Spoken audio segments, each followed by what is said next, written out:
ना जाने किस रूप में आकर नारायण आ जाएं। हरिद्वार में गंगा किनारे साधु बनकर बैठे एक सिपाही को जो देखता वह आश्चर्यचकित हो जाता कि कुछ समय पहले तक लोगों पर अत्याचार करने वाला, रिश्वत लेने वाला और भगवान पर जरा भी विश्वास नहीं रखने वाला एक घोर नास्तिक पुलिस का सिपाही क्यों सब कुछ छोड़ छाड़ कर साधु क्यों बन गया। आखिर एक दिन एक सज्जन ने उनसे पूछ ही लिया, आप किस तरह के सिपाही हैं? सिपाहियों के हाथ में तो भाला होता है, आपके हाथ में माला है, आप किसका नाम जप रहे हैं? यह साधु सिपाही के रूप में जितनी कड़क आवाज में बोलता था, आज साधु रूप में उतने ही विनम्र स्वर में बोला, भगवान विष्णु का मंत्र। और यह मंत्र आपको किसने दिया? कौन है आपके गुरु? सिपाही ने जवाब देते हुए कहा, मेरी पत्नी है मेरी गुरु। सामने वाले व्यक्ति ने उपहास उड़ाते हुए कहा, वाह, यह भी बड़ा अजीब जोड़ा बना। सिपाही बन गया भक्त और स्त्री बन गई गुरु। डाकू रत्नाकर महर्षि वाल्मीकि बन जाते हैं और यहाँ पंडित रावण राक्षस बन जाता है। भगवान विष्णु असंभव को भी संभव कर देते हैं। अब उस व्यक्ति के मन में भी साथ महाराज की कथा सुनने की इच्छा हुई। उसने पूछ लिया, तो महाराज आपके एक सिपाही से भक्त बनने की कथा क्या है? कृपया बताने का कष्ट करें, शायद हमें भी कुछ सीखने को मिले। भक्त ने माला एक तरफ रखी और अपनी आप बीती सुनानी शुरू की। मेरा नाम ठाकुर वीरपाल सिंह है। मैं एक पक्का सुधारक था, हर बात का खंडन करता था। ईश्वर में मेरी कोई आस्था नहीं थी, किंतु मेरी धर्मपत्नी परम श्रद्धालु और घोर सनातनी महिला हैं। रोज सुबह जल्दी उठती हैं, स्नान करती, भगवान विष्णु की उपासना करने के बाद तुलसी का पूजन करती हैं, तब जाकर किसी से बात करती हैं। एक दिन रात को मैं निराश गुस्से से भन भनाता हुआ घर पहुंचा और मेरी पत्नी ने पूछा, क्या हुआ, क्यों परेशान हो? कितने सालों से ईमानदारी की नौकरी कर रहा हूँ, लेकिन आज गलती से साहब को सलाम करना भूल गया, तो इतनी छोटी सी बात पर पापी ने मेरा तबादला अल्मोड़ा कर दिया। पत्नी ने पूछा, अल्मोड़ा कहाँ है? दूर ऊपर पहाड़ों में है, समझो धरती का आखिरी छोर है, मैं नहीं जाऊंगा वहां। पत्नी ने पूछा, तो क्या करोगे? इस्तीफा दूंगा, छोड़ दूंगा यह गुलामी की नौकरी। तो फिर घर कैसे चलेगा? खेती करूंगा, मजूरी करूंगा, वह मेरा सिरदर्द है। पत्नी ने बड़े आराम से जवाब दिया, चिंता मत करो, मैं भगवान विष्णु से प्रार्थना करके तुम्हारा तबादला रुकवा दूंगी। मैं नौकरी छोड़ दूंगा, लेकिन तबादला रुकवाने के लिए किसी के पैर नहीं पकड़ूंगा। पत्नी ने मुस्कुराते हुए कहा, कोई बात नहीं, आपको किसी के आगे सिर झुकाने की जरूरत नहीं, आपका तबादला रुक जाएगा। अरे ऐसे कैसे रुक जाएगा? तुम जानती नहीं हो उसे।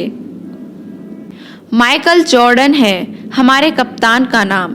दुष्ट एक नंबर का कमीना अफसर है, न जाने कितनों का तबादला कर चुका है और कितनों को नौकरी से निकाल चुका है। पत्नी ने इस प्रकार तसल्ली से कहा, कोई बात नहीं, भगवान विष्णु आपका तबादला रोक देंगे। अब आप खाना खाओ और आराम करो। अब नास्तिक पति ने अपनी पत्नी का मजाक उड़ाना शुरू किया। अरे यह भगवान विष्णु कोई चीज़ है क्या? कोई आदमी है क्या?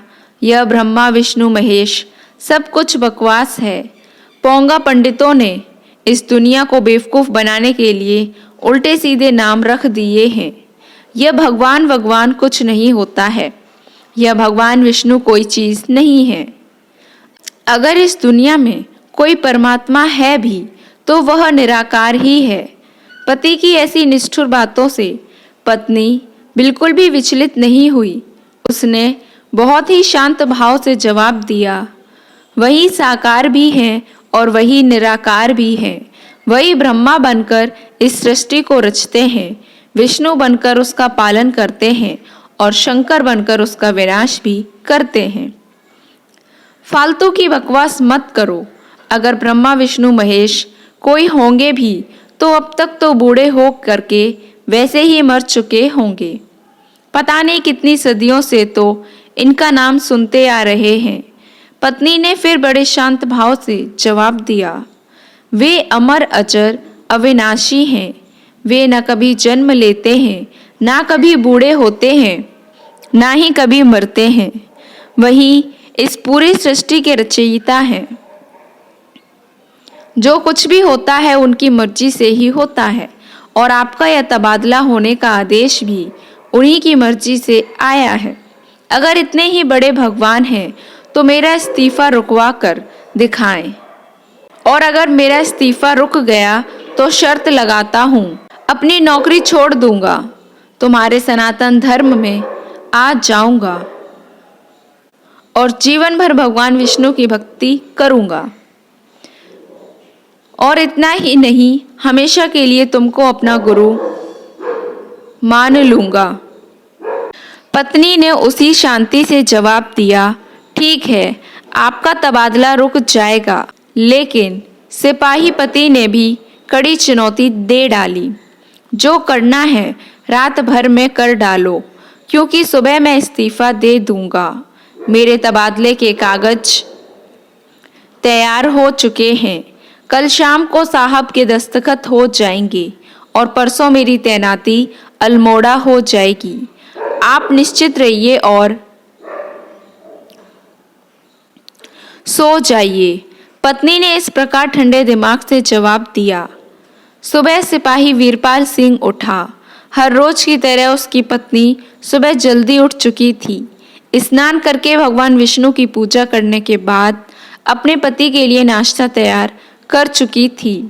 वीरपाल अपनी पत्नी को अपने हाथ में इस्तीफे के कागज को दिखाते हुए उपहास करते हुए बोला, यह रहे मेरे इस्तीफे के कागज, जो मैं सीधे जाकर के कप्तान साहब के हाथ में थमा दूंगा।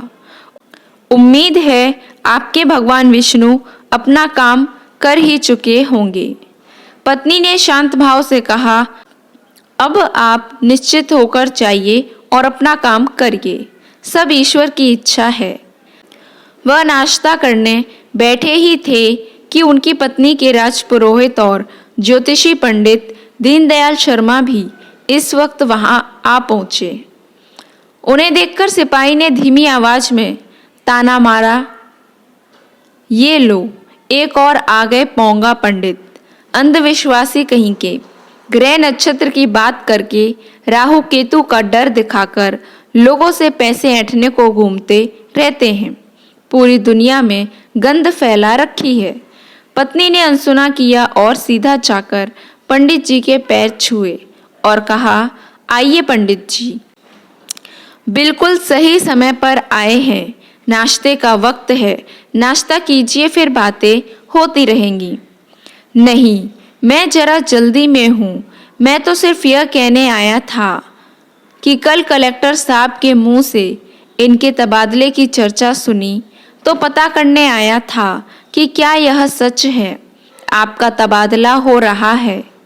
जी हाँ, बिल्कुल सही सुना है आपने, सचमुच मेरा तबादला हो रहा है।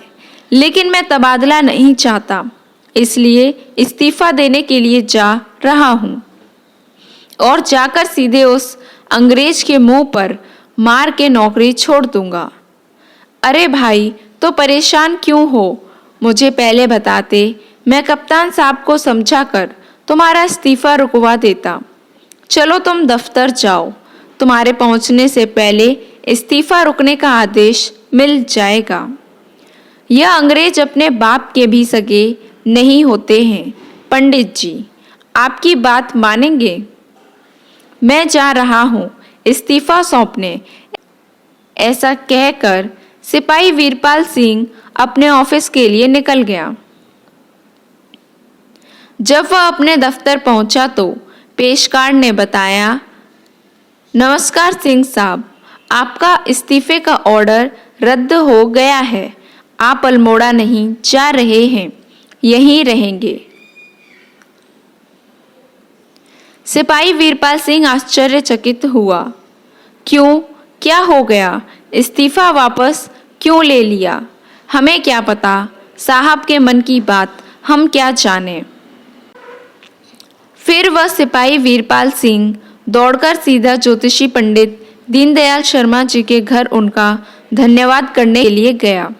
पंडित जी उसे देखकर बड़े आश्चर्यचकित हुए कि यह इतना बड़ा नास्तिक आदमी, जिसे भगवान में विश्वास नहीं है, जिसे मेरी ज्योतिष विद्या झूठ लगती है, आज मेरे घर में क्या करने आ गया।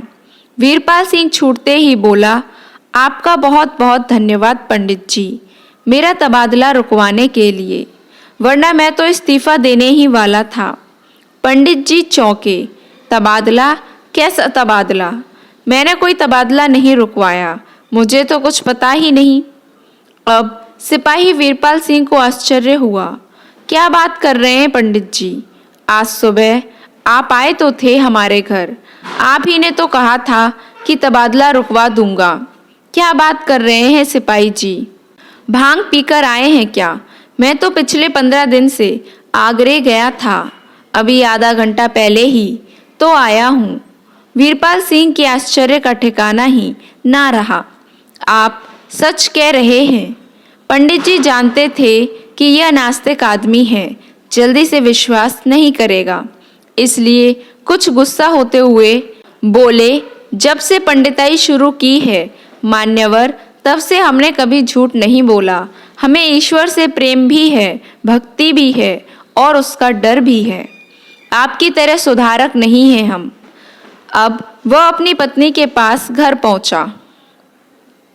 पत्नी को सारा वाकया बताया तो उसने भी यही कहा, हाँ, मुझे तो पहले ही पता था कि पंडित जी आगरा गए हुए हैं, बल्कि वो वापस आ गए हैं, यह तो मुझे भी आपसे ही पता चल रहा है।